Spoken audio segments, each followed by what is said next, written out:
सो panelist, जो हमारा सबसे पहला क्वेश्चन है वो ये है कि आज के दिन में निवेश यानी इन्वेस्टमेंट करने का क्या महत्व है, और इस सवाल पर हम आपकी राय दोनों फैमिली बिजनेस और अगर एक इंडिविजुअल इन्वेस्टर हो तो हम दोनों के पर्सपेक्टिव से जानना चाहेंगे कि आपका इस पे क्या राय है।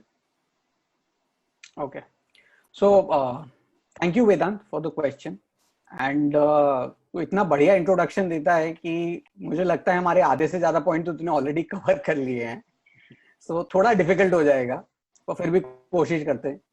सो firstly thank you Kailash, Vedant and Swati, बड़ों को प्रणाम और सबको जय श्री कृष्णा। तो इससे पहले कि मैं सवाल का जवाब दूं, मैं कुछ कहना चाहूंगा कि जब मुझे ये टॉपिक दिया तो मुझे लगा ये तो मुझे आता है, ये मेरे एरिया ऑफ एक्सपर्टीज का है, सो इजी है। बट देन आई रियलाइज कि इतना भी इजी नहीं है, क्योंकि मेरे हिसाब से रिलीजन, पॉलिटिक्स एंड इन्वेस्टमेंट्स, ये तीन ऐसी फील्ड्स हैं जहां पे हर किसी की अपनी एक ओपिनियन होती है और इसीलिए मैक्सिमम डिबेट्स भी इसी पे होते हैं। सो आज हम आप लोगों को कुछ अलग व्यू पॉइंट्स देंगे, कोशिश करेंगे अलग व्यू पॉइंट्स देने की, तो देखते हैं आपको हमारी बातें कैसी लगती है। तो हमारे वेदों में लिखा है कि मनुष्य की लाइफ को सक्सेसफुल तब माना जाता है जब वो तन, मन और धन तीनों से अच्छा करे।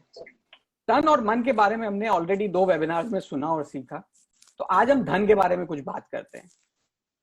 तो हम लोग एक फैमिली बिजनेस फैमिली को बिलोंग करते हैं, सो मोस्टली हमारी कैपिटल बिजनेस में लगी होती है। हमारी लाइफस्टाइल और हमारे खर्चे बिजनेस की इनकम से ही आते हैं।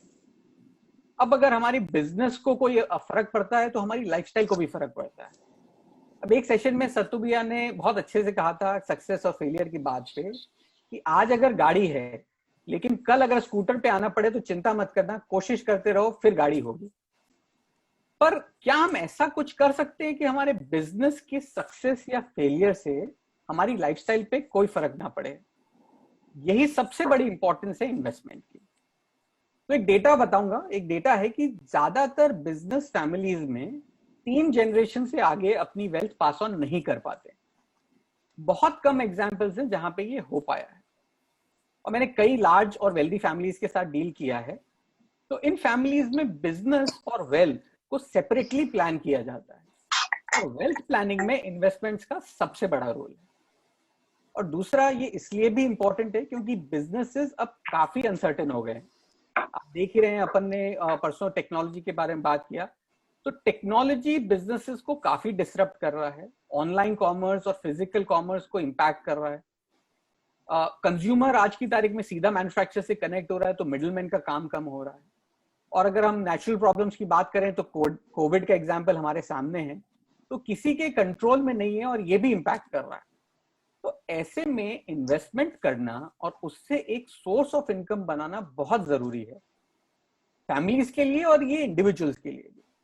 तो फैमिलीज के लिए इंपॉर्टेंट है कि वो इन्वेस्टमेंट को इस तरह से प्लान करें कि उनकी लाइफस्टाइल पे कोई फर्क ना पड़े और वेल्थ जो है वो फ्यूचर जनरेशन में प्रॉपर्ली डिस्ट्रीब्यूट हो जाए।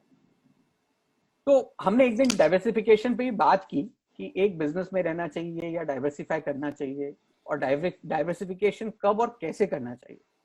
तो अगर मैं आपको एक ऑप्शन दूं कि आप अपने बिजनेस में रहते हुए भी डाइवर्सिफाई कर सकते हैं, तो आपको कैसा लगेगा?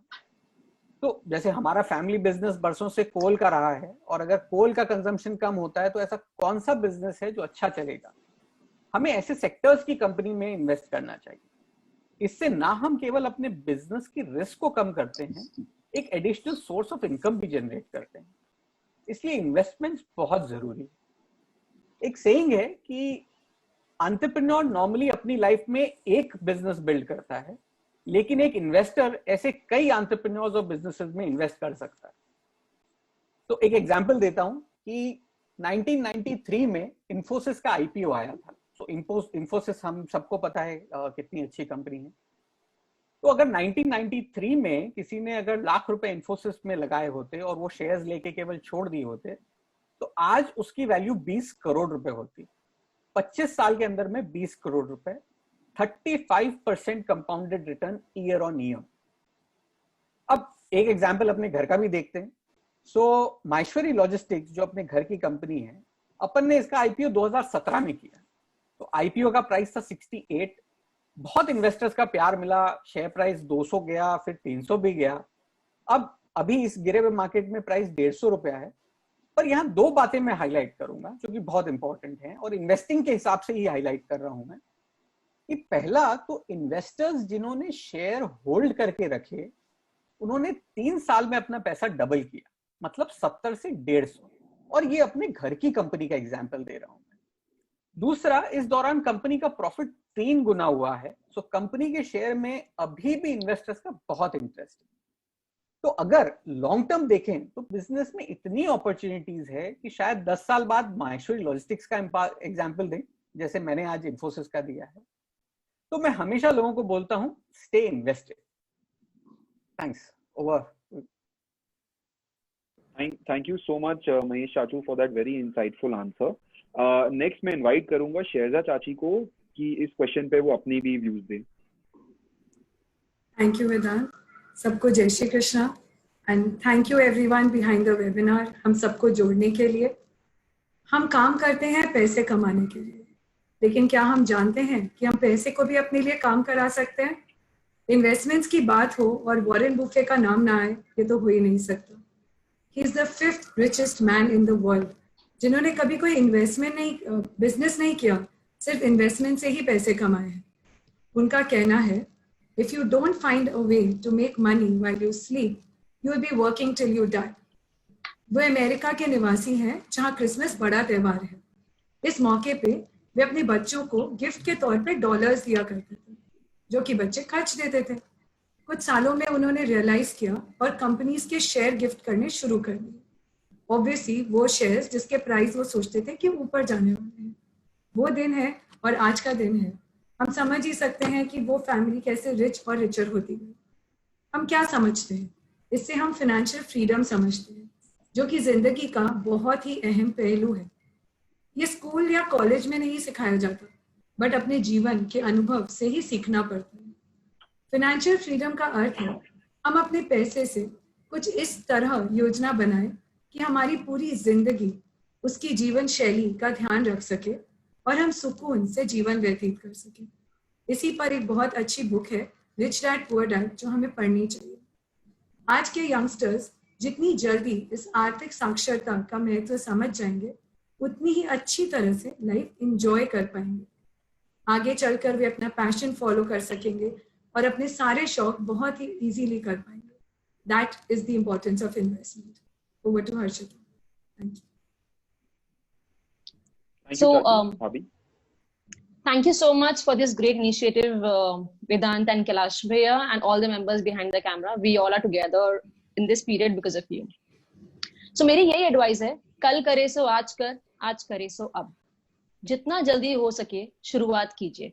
अपनी फाइनेंशियल प्लानिंग को जल्दी शुरू करने से आपको सबसे बड़ा फायदा ये होगा कि आपको पर्याप्त समय मिलेगा और सेविंग्स करने का एक बड़ा मौका भी।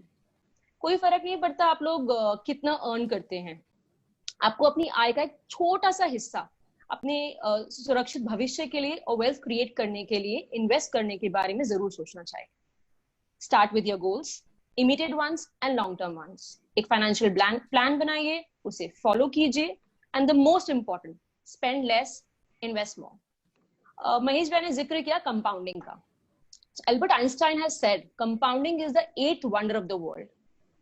वॉरेन बुफे ने कहा है कि उनकी जो वेल्थ है उसका श्रेय वो 3 चीजों को देते हैं। पहला, लिविंग इन अमेरिका, दूसरा, सम लकी जीन्स, और तीसरा, कंपाउंड इंटरेस्ट। तो अब हम अमेरिका में तो नहीं रहते हैं, पर इंडिया भी अपना अच्छा खासा ही है। एंड जीन्स तो हम काबरा फैमिली की देख ही रहे हैं, सुपर टैलेंटेड है, every day 2 to 3 we see that. So चलिए थोड़ा कंपाउंडिंग समझ लेते हैं। So let's talk about the power of compounding. Compounding क्या होता है? कंपाउंडिंग का मतलब आपने जो भी पैसे इन्वेस्ट किए हैं उसे जो भी रिटर्न आएगा आप उसे निकालेंगे नहीं पर री इन्वेस्ट करते जाएंगे, या यह कह लीजिए उसे ग्रो करते जाएंगे, ब्याज पे ब्याज। हम लोग इसको आसान शब्दों में कहते हैं। नाउ सपोज आपके पास में 10 लाख रुपए हैं, आपने सेव किए जैसे तैसे, एंड आपने वो इन्वेस्ट करते हैं कुछ ऐसे स्टॉक्स में या कुछ ऐसे इन्वेस्टमेंट्स में जो कि हर 3 साल में डबल हो सकता है। डिफिकल्ट है पर कर सकते हैं। सो आपने स्टार्ट किया एट द एज ऑफ 25, और जब आप 55 साल के हो जाएंगे, मतलब 30 साल के बाद, क्या आप सोच सकते हैं कि वो कितना हो जाएगा? 100 crores. Yes, 100 crores. ये कैसे हुआ देखिए, सिंपल मैथमेटिक्स है. 10 lakhs at the end of 3 years हुआ 20 lakhs, at the end of 6 years हुआ 40 lakhs, at the end of 9 years हुआ 80 lakhs, and आप कैलकुलेट कीजिए, it will become 100 crores. So making, and in fact अगर आप 3 साल नहीं 5 साल में भी डबल करने वाला कुछ ढूंढ लेते हैं तो it will be around 50 to 60 crores. So making money isn't easy, but it is definitely simple. Compounding is magical. So understand this and start making it work for you. एक बहुत इंटरेस्टिंग बात है, वॉरेन बफे ने invest करना start किया था जब वो 12 साल के थे, and out of his current net worth 90% build हुआ है लास्ट के 20 सालों में. This is the power of compounding. Thank you.